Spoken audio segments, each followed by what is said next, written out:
Happy Monday. Welcome to Power Talk. I'm your host, Jean Adrienne, and I am delighted that you have taken the time to join us today.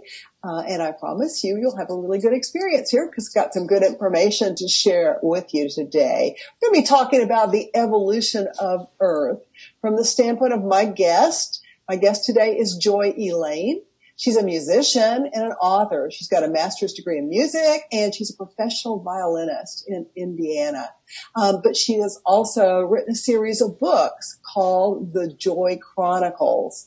And they are books that it's about information that she received in channel and in communication with otherworldly beings. But they've given her information about Earth, where it came from, and where it's headed. So welcome, Joy.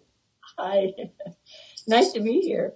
Yay. Well, we're glad to have you. So can you share with the viewers today about your Joy Chronicles, where this all happened, where it came from? Give us some background, please. Okay. Well, let me give you a quick statement about what the books are about. Okay. They are a journey that takes you to places no mortal has ever gone before, except me. Mm-hmm. And they show you the way to a bright new tomorrow that's going to knock your socks off. Okay, I like that. Yeah. You had me with knock my socks off. And you get a chance to meet people, and also people who aren't even people, that are working behind the scenes to help us all evolve. And I think the coolest part of my book is that if you choose, you can be part of the story. Yeah. And we all are, I think. Right, yes. But I think it's more fun to be consciously aware of what's going on, which was, this bigger vision that I got in the books was just astounding to me. I was so excited about the things that I learned when I stepped energetically. The energy modality that I practice is called Serenity Vibration Healing, SVH.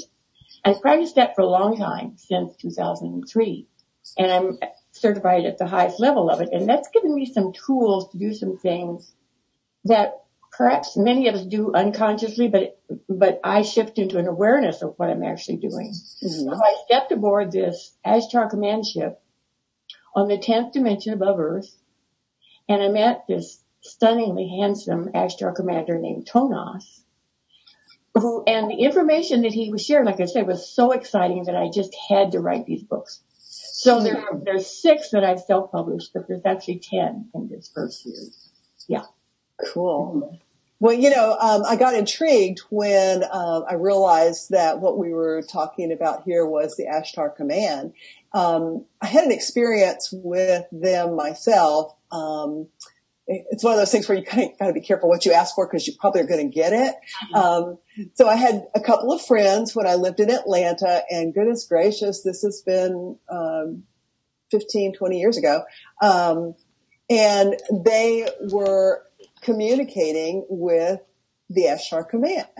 And I had never heard of them before. So I started doing some research, and then I was like, okay, I want what they have, Right. And so I said, okay, guys, show yourself to me. I want to see you too, And so one Saturday afternoon, I was laying down and took a nap.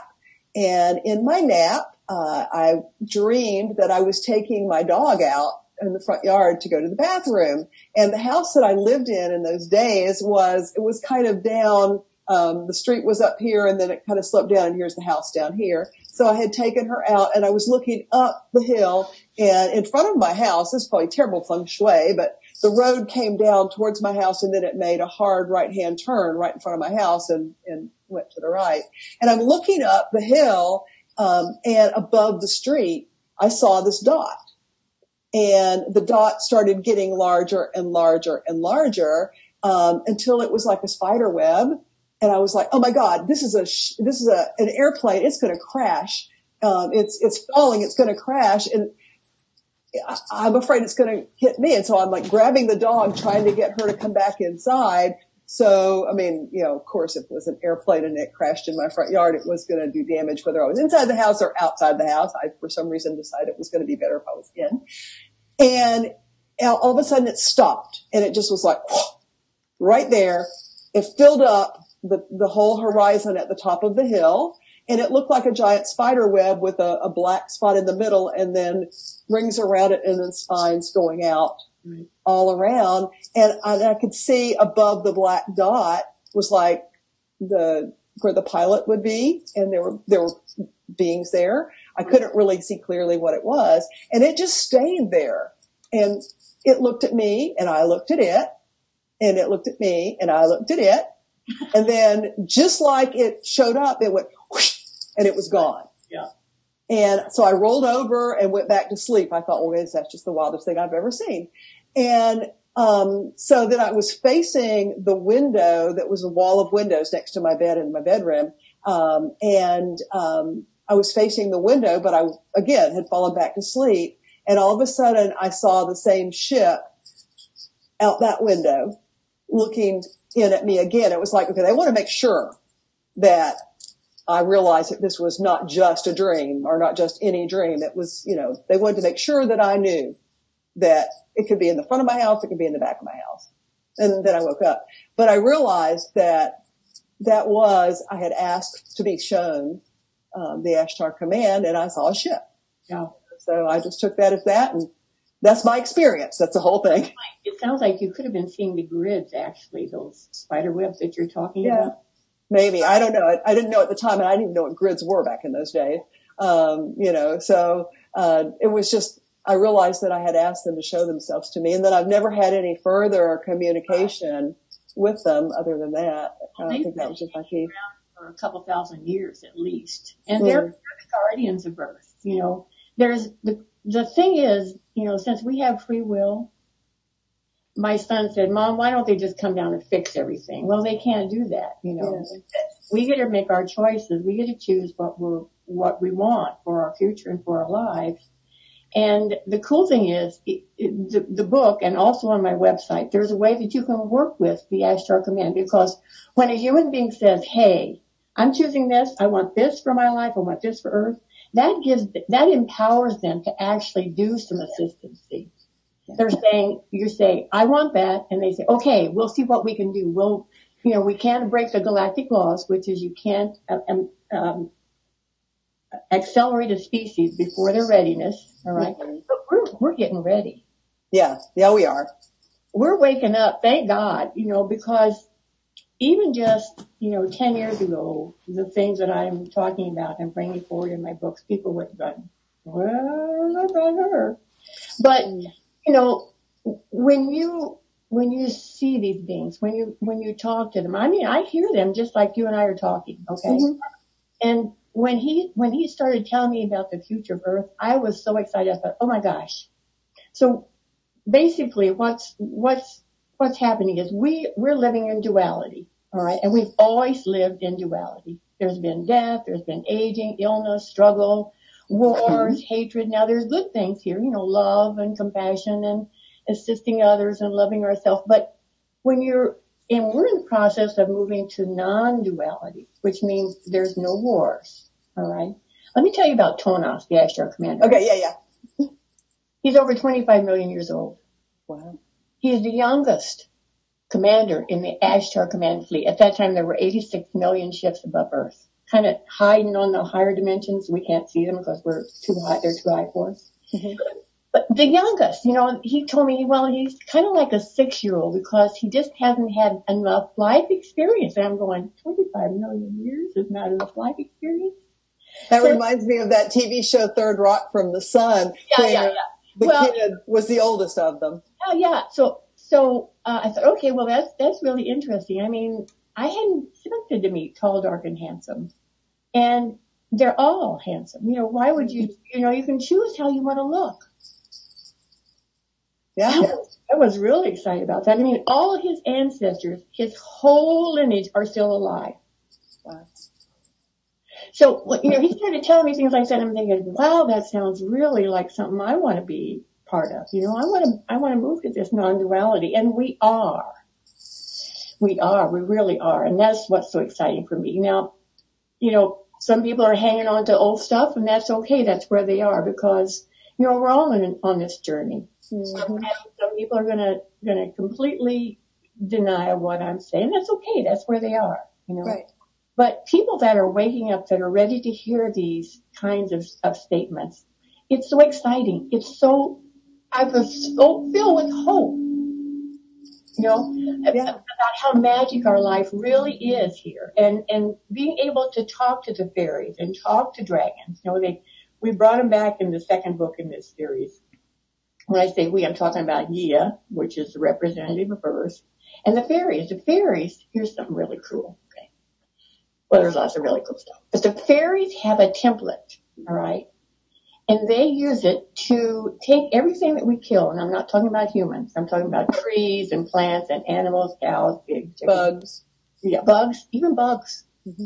Talked with a caterpillar in one of the fairy gardens named Boris. Anyway, so they take those creatures into their gardens, and what happens is they get to live there for as long as they would normally have lived. Like cows, Shalaya, that's a fairy that I meet in the first book, says, well, there's a green pasture for them. There's trees, there's streams. They can eat the grass. They don't need to, but we let them because they like it. And when it's time for them to die, when they would have died in our reality, they just lay down and turn into sparkles. Now, creatures that exist in the fairy gardens don't ever die. Right. But these are creatures that the fairies bring into their gardens as a way of honoring them. The trees, the plants. I mean, I was so thrilled at the role that they play in Earth, in helping us. Gia told me that, I lost my train of thought. I got so excited about the fairies. She said she's not going to leave anybody behind as we evolve. All right. And, without the fairies, Earth would be dead. Mm-hmm.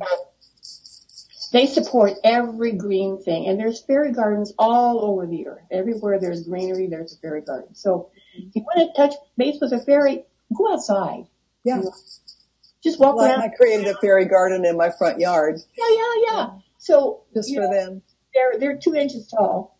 Mm-hmm. And everything is for scale for them in their gardens. And there's never winter. There's always summer and spring, and it's never night. So they just laugh and they play, and there is no such thing as a bad fairy. Mm-hmm. If you've ever read a book that says there's bad fairies, forget it. Right. They just aren't.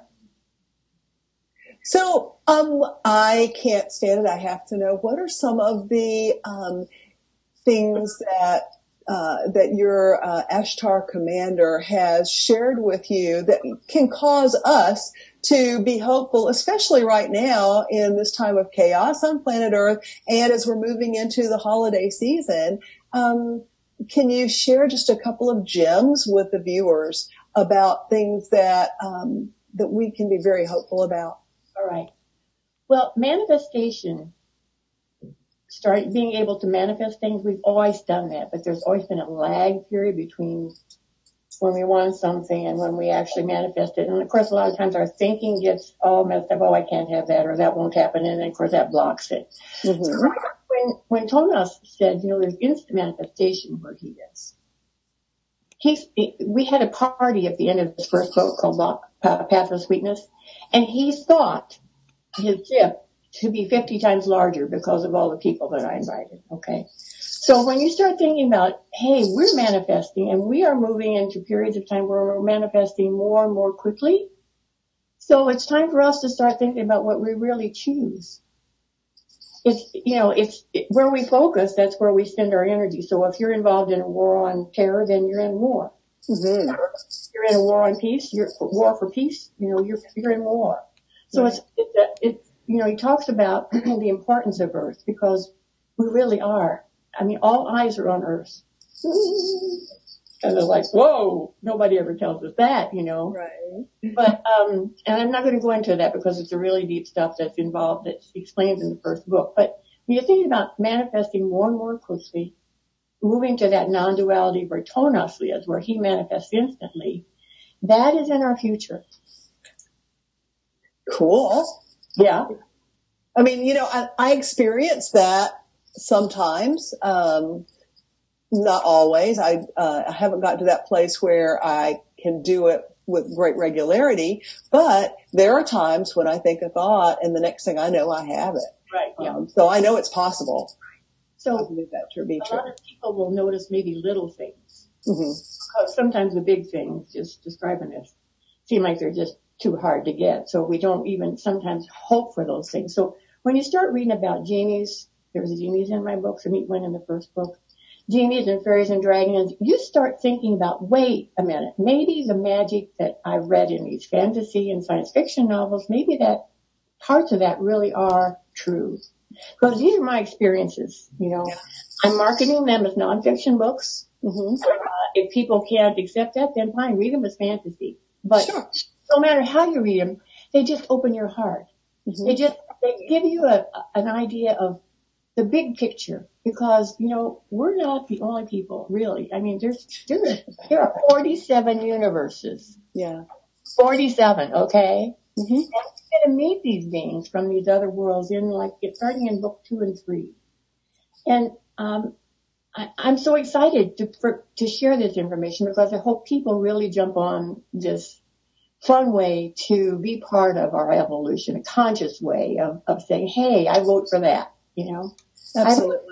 You know, my website has a lot of information on my blog about the fairies, about the Ashtar Command, about genies, about Cleopatra, Mark Antony, Caesar, or our Joy Council, which is formed in the second book. A lot of Native Americans are involved in the work that we do, because they are, you know, they're not really from here. Right. I get into that in the 6th book, Return to Star Tribes. But, you know, they're close to the earth. And the appreciation of nature, walking in nature, loving yourself, loving the earth. There's so much information on my website. I hope people will check into that if they're not quite ready to buy the books. But if they want to dive into the books, you know, there's great reading there. And her website, folks, is joyelaine.com, JoyElaine.com. Right. And I got a great special going on now. I've got quite a few books at my home in preparation for the expos I'm doing next year. So I've got a Christmas special. It's on my website. 2 books, 2 or more books, $15 each, and free shipping for the continental United States. And I'll sign them, because I got them here. All right. So listen up, people. Go to her website and get your Christmas shopping done. Just for one-stop shop. December and January, the specials are yeah. You know, and Joy, I think that one of the reasons why I wanted to have you on the show today is because by writing these books and getting these possibilities out in front of people, it moves us closer to that 100th monkey, when everything will shift. Exactly. You know, so the more people that open to the possibility, wow, okay, this feels real, you know. I interviewed an author many, many years ago. Her name was Jessie Ayani, and she wrote a book called Lineage of the Codes of Light. And the first paragraph on the first page of the book says, this book is entirely fiction, unless, of course, it isn't. And as soon as I started reading, I knew it wasn't fiction. Right. Yeah, people, I think, will, if they tune in and see what their heart says, they'll know what the truth of the books that I've written are about. So, the Ashtar Command, the fairies, the dragons, the genies, the ascended masters that I meet, Sananda, Osiris, Isis, Thoth, Hathor, Thor is in there. The information, you know, I'm just a person that wants to know. Mm-hmm. I want to know. That's my byword. And so I'm constantly asking questions, especially in the first book. The second book starts to get a lot more action. The third book, more action. The fourth book, well, we meet some situations that I really didn't want to have to meet, but they're there. And so, I guess it let me in easy, because I love it's, you know, fun and games, and it's wonderful to talk to these beings. And when the heavy stuff hit, I was prepared, because we have a great team that I work with. Gia, as I mentioned, embodied at the end of the first book to be a presence on this council that we formed. So Gia and those masters that I mentioned. So it's not just Joy Elaine. There's actually millions of people that are non-dual that are supporting the work that we do in the Joy Chronicles. And people on Earth, the more of them that join in on it, the better it is. Now, some people are not into that. Some people just want to read, and that's fine, because even just reading the books uplifts collective consciousness. Absolutely, it does. I get that. get new ideas, new thinking, open to, we're in an age of expansion. We're ready to start letting go of these old paradigm thoughts that, because, third dimension is no more. It left in 2009, drifted away. Fourth dimension left in March of 2015 in the fourth book that I wrote. We talk about that. So all that stuff, that survival of the fittest, that, oh God, we're gonna be born, we're gonna struggle, we may have a little bit of fun, and then we're gonna die. That's old paradigm thinking, I believe that to be true. Yeah. So the more joy that you have in your life, the more fun that you have, the more you play, that's what uplifts everyone. That's how you help your friends, your family, just by being joyful in your own life. Exactly. So you've created quite a body of work. What's next for you? I'm actually working on the next series because there's 10 books in this first series. Mm-hmm. I haven't published books 7, 8, 9, and 10. All right. I'm looking for a publisher, and from the messages I'm getting from my guides, I'm going to have one pretty soon. And these are going to be movies. The books are going to be movies, and I know that will be a big deal. So I'm actually working on the first book in the next series, which is the series is called Paths of Destiny, and there's some stuff going on now that's really interesting. Woo. More interesting than I like. But we got a great team I bring information, I hear things like you did. I hit a lot of things at night. Mm-hmm. I put a recorder underneath my pillow. And of course I forget in the morning, so I just record things. And then when I get up in the morning, I step into the Joy Council energetically and say, here, telepathically, here's what I got. And I give them stuff to work on. So I'm kind of like this antenna, I guess you could say, that's picking up cool stuff. I love it. Sometimes not so cool, but still. Yeah. Yeah. It's all part of the whole, So yeah. This is great. So viewers, go to her website, joyelaine.com. And I really want to thank you for being present with us today, because this is some great information. I'm sure people are going to love your books, and you can get them now at a special deal with free shipping. And I just want to let everybody know, for the next 2 Mondays, there will not be a Power Talk show. The network and I are taking the holiday time off. I will return on January the 7th, and my guest on January the 7th is going to be the amazing Tasha Chen, who is all about manifesting the reality that you want. Her Science of Getting Rich Academy is her business, and she walks her talk. Let's just put it that way. So, I'll be back to you on January the 7th. And I want to also remind you that if you go to my website, jeanadrienne.com, there, you can sign up for my newsletter. And when you do, you'll receive a free subscription to the online version of my Inner Speak cards. Those are very powerful cards that enable you to clear away the blocks that are holding you back in any area of your life. So check that out. If you decide you want to unsubscribe to my newsletter, you can feel free to do that anytime and still continue to use the cards, the subscription that you get for that. And also, if you are feeling stuck, you can have a free 15-minute consultation with me. Right below that, on the kind of the right-hand side of that homepage, it says Start Now. And if you click that button, it will put you into my time trade calendar, and you can select a time to get a free clearing with me. I'm happy to give you that. So until next week, until, I'm so used to saying that, until January the 7th, remember, people who take responsibility for their lives create the reality they desire. And Joy, thank you so much